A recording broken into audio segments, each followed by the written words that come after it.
featuring Madam Rebecca Alitwala Kadaga, Speaker of Kenyan Parliament. Enoch Zimbe says, exactly, thanks for the objectivity, Honorable. There was this question from Mangwadia Howard. What is it, him? He's talking about the presidential project. I'm doing my work as a speaker. That's what I was elected for. Chobe Sara says, the Honorable is very much right. The sugar costs 2,000, 3,500 shillings in Chikubo, Owino, compared to the last 2 months, where sugar was about between 5,000 to 4,500 shillings. Buyongo Leonard says, right Honorable, I give you 8 on the scale of 10 for the way you are steering the House. Please keep up the spirit and impartiality. Katz says, Honorable, thanks so much for tackling the issues concerning our country's development. You really a superwoman. Silas Labedo says, greetings to Speaker. I want to salute her for the good work done indeed. How I wish she could do us one very big favor and run for the presidency. I am willing to contribute a couple of months' salaries to contribute to her campaign. Keep up the good work done.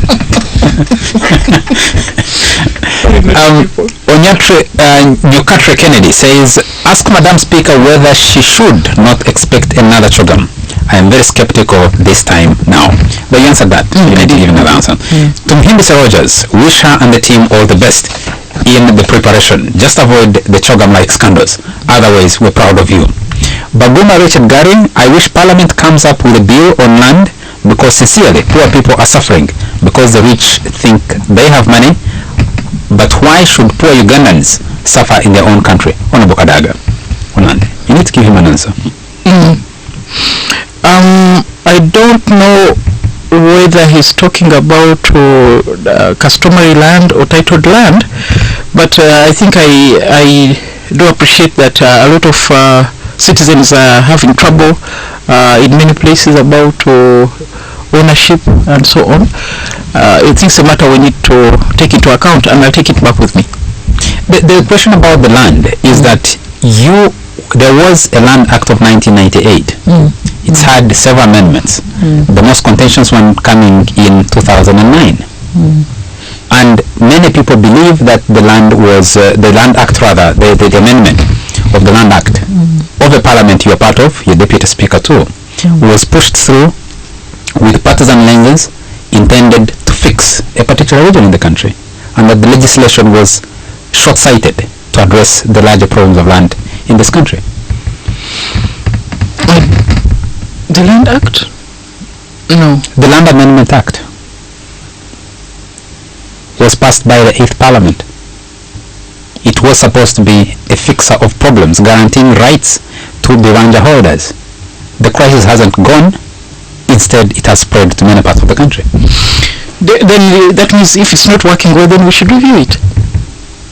If it's not working well, it should be reviewed. Why would the Parliament pass a law that's seriously not going to fix the problems it is supposed to fix? Many times I think you start with a plan which you think will work. For instance, the original Land Act, when I was still in the cabinet, I objected to the level of tribunals because of the cost. But at that time, nobody took me seriously because I said, okay, if we make this law, can you tell me where we're going to get money to fund the tribunals? And I was brushed aside in the cabinet at that time. And then the law was made. 2 years down the road, the minister came and said, this law is not working because we didn't attach a budget to the tribunals. Of course, I could not say at that time that I told you so, but I had foreseen it, that it's not going to work. So sometimes maybe we need to do more research, maybe to need to consult more with the people to understand how things are going to work. You know, if the law was always right, there would be no amendments. Even in America, they're still amending the Constitution. And they started 200 years ago. So I think we need to improve on consultation and research. That brings me to the other question before I take this last set of messages. With the Parliament the size the one you preside over, with the preparation of members of Parliament and the resources needed to equip them to have debate that is national in character, intelligent enough, and moves the country forward, is the IPU conference going to address some of these issues, questions of research for members of parliament and research assistants? Well, one of the things it's going to address is the equipment, because the facilities that we have imported for the IPU will be passed over to the committees so that members have more. The members who do not have computers will be able to get computers in their offices. What may not be immediately addressed is the question of the research assistants, because if you go to the US, a senator has a team of 25 people. That's a senator, one senator with a team of 25, but of course my economy is not the American economy. But even the Senate is not such a big, it doesn't have so many numbers. No, I mean every state has 2 senators in addition to the Congress people. Yes. Yes. The Congress is a separate chamber from the Senate. Yes. And if every state has 2 senators out of 50 states, even the congressional, yes, that's about 100. Even the congressional people have good stuff. But I was talking about the highest. And it's a population of more than 260. Well, as I said, my economy is not the American economy, but ideally I would have wanted my members to have 2 or 3 research assistants. But for now, I don't think I can afford that. We use a pool of research assistants. We have economists there, we have lawyers there, we have engineers. So I think we're cutting our cloth according to what we can do, because we have a fully department of research. I'm also investing time and money in giving members exposure. This week alone, one of my delegations returned from Germany on an exchange visit. There's another team which is in China. Another team is going to Brussels. So I'm trying to give them opportunities to go and benchmark in other parliaments. Let's take more feedback from our listeners. Baguma Richard says, I wish Parliament comes up with a bill on land. This one we took already. Baton Ongom says, honorable thanks for the great job you are doing in Parliament. Please, may you highlight us more on the benefits of IPU to the ordinary Ugandans. What is in it? Okay, for the ordinary Ugandans, the first biggest one is the biggest marketing opportunity. If you can imagine that in each delegation there are a minimum of 5 people who are coming to Uganda, learning about Uganda, and will be able to speak for it and probably return for a holiday. That's one. Secondly, we have discussed with the members that part of the time is spent in Kampala, the other part in other parts of the country. So for those who will be going outside Kampala, the people outside Kampala will be able to market a few crafts and food and things of that sort. But we have also arranged that at the conference center we have donated free of charge space for Ugandans who have things to sell to come there and sell. So that's our contribution to the public, so that they can benefit more directly. But the hotels who employ Ugandans, the bulk of the people employed here are Ugandans, they will be assured of employment arising from this money. The food suppliers, people are going to eat so much food this 10 days. There's going to be a lot of food. Your friends, the Nile bread and so on. There'll be a lot of drinking and eating. So there's something that benefit to the economy. Kadaga Wycliffe says, oh my mom Kadaga, with all my respect, are you happy with the police's work? Like beating, kicking, boxing? And this lady says, Kadaga Wycliffe, are you satisfied with the way, happy with the way police has been treating people? What are the circumstances under which they beat? Do they just see you on the road and they just beat you? We should be asking ourselves, do we act in a way that causes a beating? The accounts of people who are being arrested on Saturday say that they were being beaten without provoking the beating. I think you should invite the Inspector General and ask him. On Saturday I was in Kavari. I was very far from Kampala. I cannot answer questions about what the police were doing on that day. Francis Mutaka says, Right Honorable Speaker, you are an overdue presidential material. Please, be extremely smart from opportunistic mafias who may take advantage of IPU conference in future. Shina Joan says, did MPs ask for all that money to buy cars, yet teachers are suffering and so many people are dying of poverty? No, they were not just to buy cars. They were to equip Parliament to enable it to work and legislate for the population.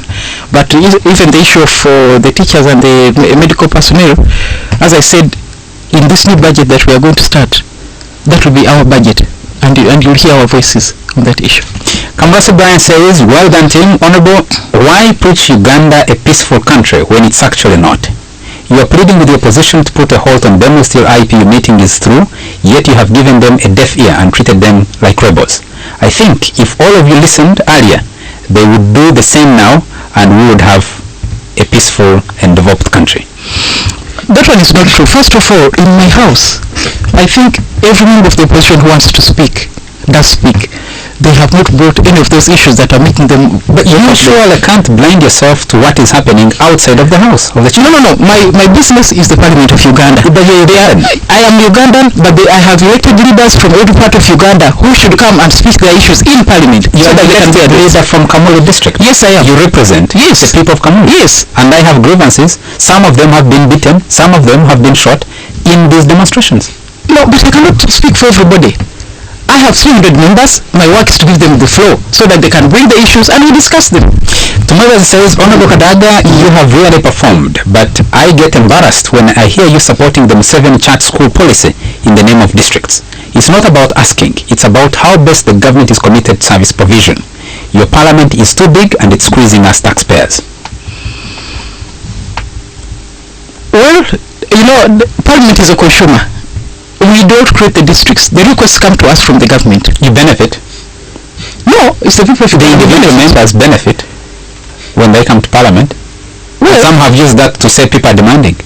No, but I've told you I have been and people have asked me. It's not parliament that distributes the districts. The requests are brought to parliament. Okay, our time is running out. I need to get out of here. Emma Andabati says, Honorable Kadaga has demonstrated capacity to lead this country as president because of her pro-people both in parliament and outside. Guma Ben Kitoko says, Right Honorable Kadaga, the Speaker of our Banana Republic, I sincerely salute you for the work you're doing in the 9th Parliament. Continue opposing unnecessary laws to be passed by parliamentarians to benefit few individuals in the government. Don't be intimidated by the so-called, in the house, mention some names here. He can only preside over ceremonies, but not to decide on any motion brought forward to save untouchables. We love to see you contest for the presidency come 2016. Long live. Isaac Yahweh says, I appreciate your work on Madam Speaker and regarding the IPU conference. I think it's a blessing to Uganda. But Ugandans are afraid of hearing corruption scandals just like those in Chogam. Are you monitoring the way finances are flowing? Because there are many issues to discuss than personnel who get involved in corruption. Thanks. With that, can you wrap up your discussion this evening? Okay, it's been a pleasure to come to the hot seat this evening. I want to thank the Ugandans for their feedback. I want to just assure you that we shall continue to do our best. I want to request that you receive our guests and entertain them wherever they will be, so that they will go back but then come back for a holiday and spend more money in this country. Thank you very much, Rebecca Kadaga, Speaker of the Ugandan Parliament, for being tonight for the show. Thank you very much to you all our listeners for joining us tonight, especially those who gave us feedback and who listened in, and thank you very much to Nile Gold for sponsoring the show. Of course, we can't forget Bank Cafe for the coffee that we have and the cakes discussion. And the cakes. Yes. Have a good evening. KFM Hot Seat. The hottest debate on all relevant topics, live every evening 7 to 8 p.m. KFM Hot Seat in association with Nile Gold, a crystal malt lager beyond an ordinary malt. There is only one radio station which gives you all the news and information you need. Lord Mayor, Lordship Mayor, all those big departments. This is KFM News. Power with the power, everybody with the power, everybody with the power. News bulletins every hour.